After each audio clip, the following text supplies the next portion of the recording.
प्रतापगढ़ नाम का एक राज्य था। वहाँ का राजा बहुत अच्छा था, मगर उस राजा को एक सुख नहीं था।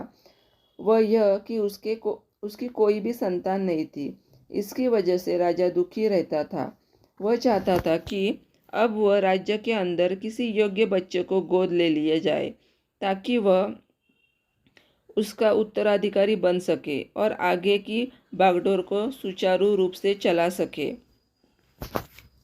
और इसी को देखते हुए राजा ने राज्य में घोषणा करवा दी कि सभी बच्चे राजमहल में एकत्रित हो जाए। ऐसा ही हुआ। सब बच्चे राजमहल में आ गए।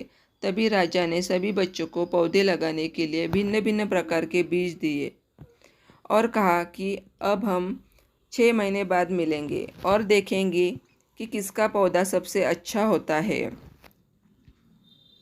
महीना बीत जाने के बाद भी एक बच्चा ऐसा था जिसके गमले में वह बीज अभी तक नहीं फूटा था, लेकिन वह रोज़ उसकी देखभाल करता था और रोज़ पौधे को पानी देता था। देखते ही देखते 3 महीने बीत गए। बच्चा परेशान हो गया। तभी उसकी माँ ने कहा कि बेटा, धैर्य रखो। कुछ बीजों को फलने में ज़्यादा वक्त लगता है। और वह पौधे को सींचता रहा। 6 महीने हो गए। राजा के पास जाने का समय आ चुका था, लेकिन उस बच्चे के मन में डर था कि सभी बच्चों के गमलों में तो पौधे होंगे और उसका गमला खाली होगा।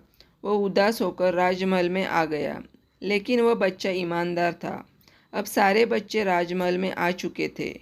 कुछ बच्चे जोश से भरे हुए थे, क्योंकि उनके अंदर राज्य का उत्तराधिकारी बनने का प्रबल लालसा थी।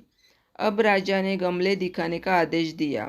सभी बच्चे अपने अपने गमले दिखाने लगे, मगर एक बच्चा सहमा हुआ था क्योंकि उसका गमला खाली था।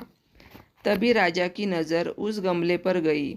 उसने पूछा, तुम्हारा गमला तो खाली है? तो उस बच्चे ने कहा, लेकिन मैंने इस गमले की 6 महीने तक खूब देखभाल की है। राजा उसकी ईमानदारी से खुश था कि उसका गमला खाली है, फिर भी वह हिम्मत करके यहाँ आ तो गया। सभी बच्चों के गमले देखने के बाद राजा ने उस बच्चे को सभी के सामने बुलाया।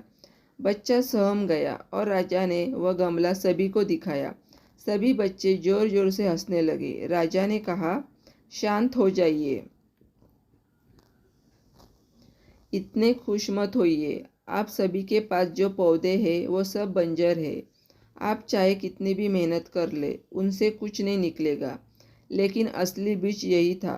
राजा उसकी ईमानदारी से बेहद खुश हुआ और उस बच्चे को राज्य का उत्तराधिकारी बना दिया गया।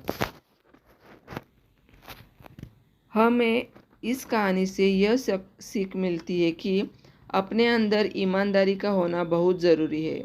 अगर हम खुद के साथ ईमानदार हैं तो जीवन के किसी न किसी पड़ाव में सफल हो ही जाएंगे।